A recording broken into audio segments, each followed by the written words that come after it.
Let's talk about something that nobody likes to admit, but everybody in this industry already knows. Most field inspectors, they will quit within the first 6 months. Not some, not a few, but most. And no, it is not because they weren't smart enough. Not at all, not in the least bit. It's not because they didn't try hard enough for sure. And it definitely is not because that this industry is a scam. Because it is not. It's because of what they expected and what the work actually demands don't match. And today I'm going to break that down for you honestly. And it is not to scare you. It is not to discourage you. So please don't nobody think that this is what's happening, because it's not. But so that you don't become one of those quiet quitters who walk away into the night and don't even understand what you're walking away from or why. So let's start with the lie. The biggest reason that some of the inspectors out here quit is because they have been sold a fantasy. The fantasy version of what field inspections actually is. And you've seen it, and I've said a time or two, one or two of these things. So a lot of you are taking it out of proportion. So we're going to talk about, well, out of context of what it actually means. So let's just break them down. You make your own schedule. You know that already. You work independently. A lot of people are just, ooh, I'm so happy to do that because I don't have to deal with being around people, right? It's just me. Just take pictures. Now, y'all have heard that all over the place. Simply take some pictures. It is not that easy. Easy money. I don't know about that. It depends on what you consider money, or as to whether you consider this easy or not. And of course, there is no boss. And technically, none of that is a lie. But it is wildly incomplete. It's not painting the full picture of it for you. So that's what I'm about to do. Because what nobody explains is the mental weight that comes with being independent. There is no manager checking on you or checking your work before you submit it. There are no co-workers to fix any of your mistakes. No co-workers for you to go over your mistakes with and ask them, what do you think? And you guys, get together. Two minds is better than one type deal. None of that. There's no one reminding you to check crawl spaces in case some of the mechanicals are down there. Check for the meters, see what type of hazards there are. Nobody is there telling you to check signages that a lot of you know what I'm talking about. The signages that you should be checking when you're doing these inspections, all of it is on you. Every last bit of it. And a lot of people don't even realize it until they're already in it. That independence itself, it is not freedom. In fact, it is responsibility.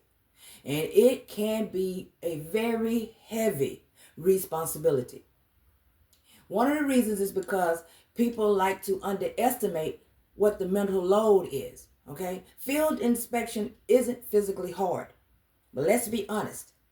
This isn't like you're being a roofing contractor somewhere working in 100-degree weather, 100-degree heat for like 12 hours. It's none of that.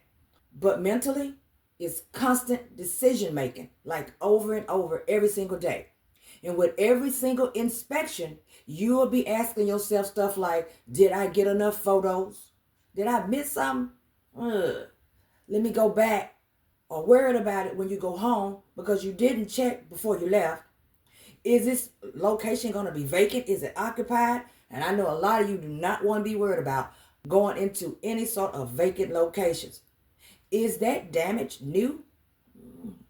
Does that look new? Or is that old? Has that been there? Has that been already reported?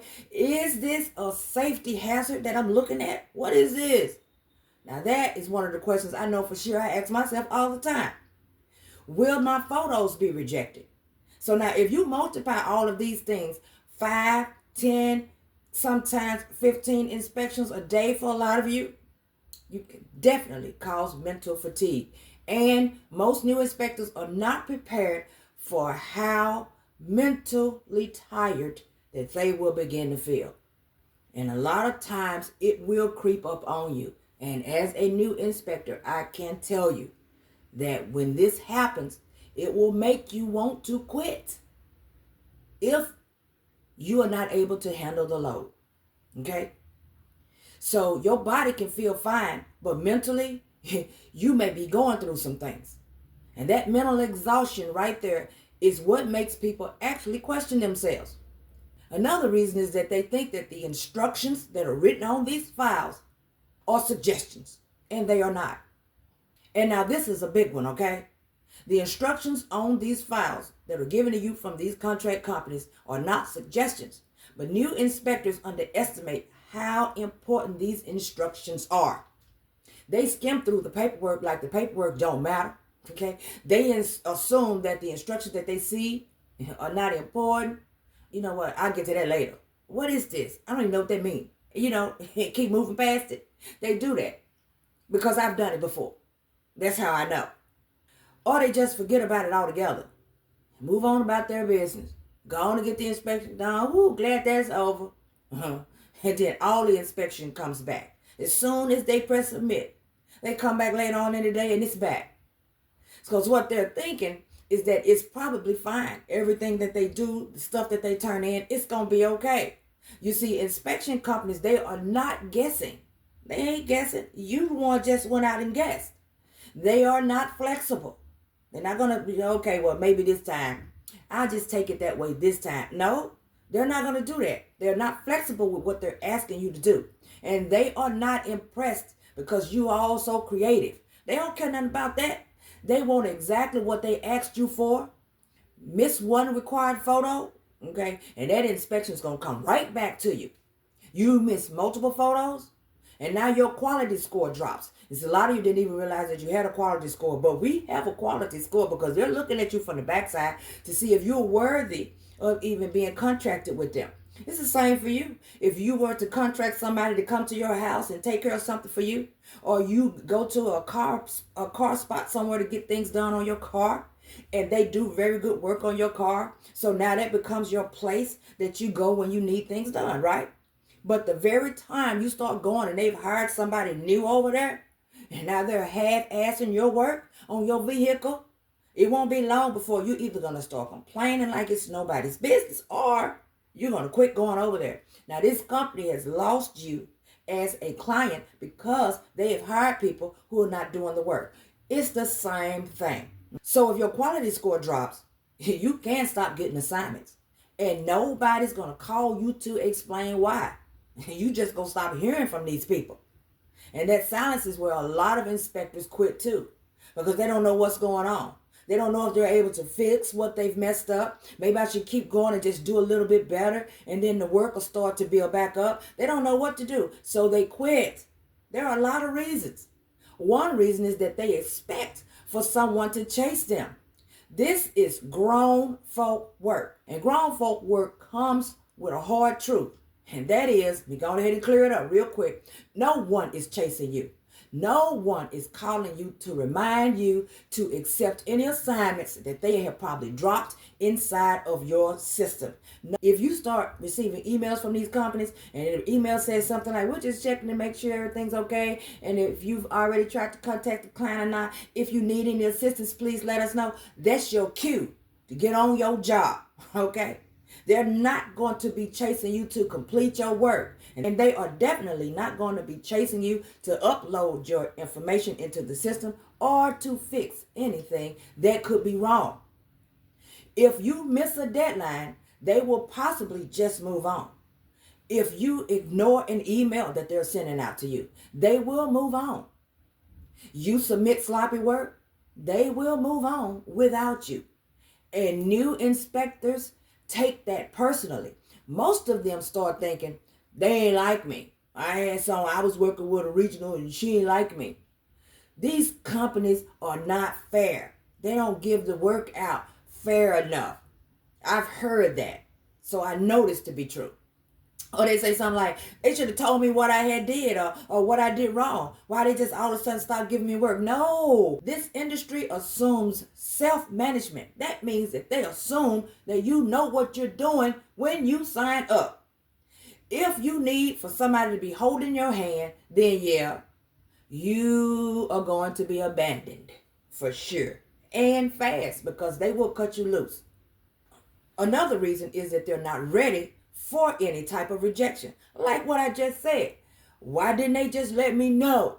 Here's something that nobody's going to prepare you for either. So let me just go ahead and put it out there. Your work will be rejected at some point. Trust me. I know. It will be rejected and sent back to you. Everyone's is. Even seasoned inspectors have to go through this, but new inspectors take this type of stuff emotionally. Most of them start talking bad to themselves and saying stuff like, I'm bad at this. Why do I keep messing up? I don't know what I'm doing wrong. I thought I had it under control. You know, y'all, a lot of you know exactly what I'm talking about. You get nervous about what is happening when a lot of it is because you just simply need to slow down. Or maybe this isn't for me. No, you just missed something clearly, and you need to learn from what your mistakes are. But instead of learning from that rejection, okay, you just spiral all out. Now you don't want to deal with it no more. A lot of inspectors, see, some of you are very concerned about the fact that you may have competition in your area, and is it crowded? Is this industry congested? Come on now. You hear what I'm saying, right? A lot of times it looks like it's congested. If you sign up for a company and they start giving you plenty of work, that's a key right there, that it's not congested. Because if it was, they wouldn't have nothing to give you. They would sign a contract with you. You would never, ever see no work. It's not congested because people quit. Okay? Because people spiral all out. They can't deal with rejection. They feel embarrassed about what happened. They don't want to have to communicate back and forth with the company. They hesitate then at that point to start accepting the next assignment because they was messing up. Now they're going to start procrastinating. And you know procrastinating kills momentum. So now they don't have no momentum. They don't want to do no work. Because they've been messing up. Instead of learning from the mistake, they start running from it. And now once the momentum is gone, what? It feels easier to quit than to just start over and learn from our mistake. And then they just simply keep moving on. And that's one of the reasons people quit. Another reason why they quit is because they don't realize that this is a business. This is not a job. It looks like a job. It pays like a job, but it functions like a business. Okay, so listen. You manage your schedule. You manage your routes. Most definitely, you will manage all of your expenses. You will be managing all of your taxes, all of your mileages on your car. You are dealing with all of that. All of the equipment that you have to buy is completely up to you. You are doing this. You are managing your own performance. You are doing it all. And if you are waiting to be trained forever, or you are waiting until you feel confident, then you're already behind in this industry. You see, confidence comes after repetition and not before. And many inspectors quit before they ever give that enough. They don't put in enough reps. They're already ready to let it go. Another reason is because they burn out trying to prove themselves to these companies. Okay? So now listen up, because this one right here can be a little tricky. New inspectors often say yes to everything. Every assignment, every drive, no matter where they're going, no matter where they've been asked to go, every rush request. You ever had a rush request that just showed up in your system and it says rush and it already on 99 days? It's been in the system 99 days. And if you go in and look at the previous notes, that means that maybe one or two inspectors already had it before, didn't complete it, whatever it may be. Now the underwriter at this insurance company is wanting this done right now. So when you get this rush order that's been backed up that long, they expect you to get it done within the next day or two, or they're going to push it on past you. So people want to accept every assignment, every drive, no matter how far they're going. They want to accept every rush order, period. That is just how they roll. They don't pace themselves. They are on the go. They're in such a hurry. And they're afraid to say no. So they overload themselves, trying to look reliable. Maybe if I do some more, the more and more I do, the more and more they'll give me. But you haven't even really taken the time out to learn the job yet, because you have not been pacing yourself. And then within a few months, you're all exhausted, you're beat up, you're all overwhelmed, okay? And burnout doesn't come from the work. It comes from not managing what your limits are. And nobody teaches you that part. But that's why I'm here. To let you know exactly what be going on. Another reason is because they don't have a system. People who last in this industry have systems. So let me call out a few of them for you so you understand what I mean. They have checklists. They have steady routines that they go by every single day. They have templates that they never veer from. They never go away from those templates. It's used every day. They have upload habits that are steady and effective. People who quit are winging it every day. People who quit are winging it every day. They rely on memory. That's what they rely on. They don't have no schedule. They don't have anything set up for themselves. They are strictly relying on memory. They rush through all of the work. They have to double check back on stuff that they probably shouldn't have had to go back to because they're rushing. They forget steps on a constant. And then what happens when they do this? They create stress for themselves. They create mistakes for themselves. And mistakes create discouragement. Enough of mistakes, enough work being sent back to you, and now you're discouraged. And discouragement is what leads to quitting. It's not the job, it's the discouragement. Because let me tell you something, this job punishes chaos. If you all chaotic in your head and you just running around like a chicken with your head cut off, you will be punished for it for sure, because you'll end up with no work at all. You need to build you some sort of structure for sure. So let me say this clearly. One more time. Most people do not quit because they cannot do this. They quit because they didn't expect the actual responsibility. They didn't expect to be as independent is. They didn't expect the silence from these companies once they actually signed on. They didn't expect all of this accountability that comes in the back end once you get started. Those things that people don't actually talk to you about. And nobody explained that part to them up front. So they're quitting. So now if you're still here, that means something for sure. It means that if you're watching this, then yeah, you may be saying to yourself, yeah, that sounds about right. Good, okay? Because awareness is what's going to keep you in this game. Field inspection is not easy money because it is honest money. It rewards you for being consistent. It rewards you for paying attention to all details. It rewards you for having mental control instead of all of this breaking down every time you run across a situation with the company and stressing yourself out. And it rewards you for having some sort of self-discipline. And if you could build all of those things up, then this industry is definitely for you. But if you're looking for comfort, reassurance from somebody, some sort of validation, I'm going to be honest, this is not that. And that's okay. It just means that you need to decide what you need to do early so that you don't get into this and 6 months in, you decide that you're going to quit. Without a warning, without nothing, all of a sudden you just not showing up. It's not because you failed, but because you misunderstood and you weren't ready. You guys know what to do. Like, subscribe, turn on the notification bell, because you know I'll be bringing you back something later. Thank you guys so much for watching. Enjoy the rest of your day.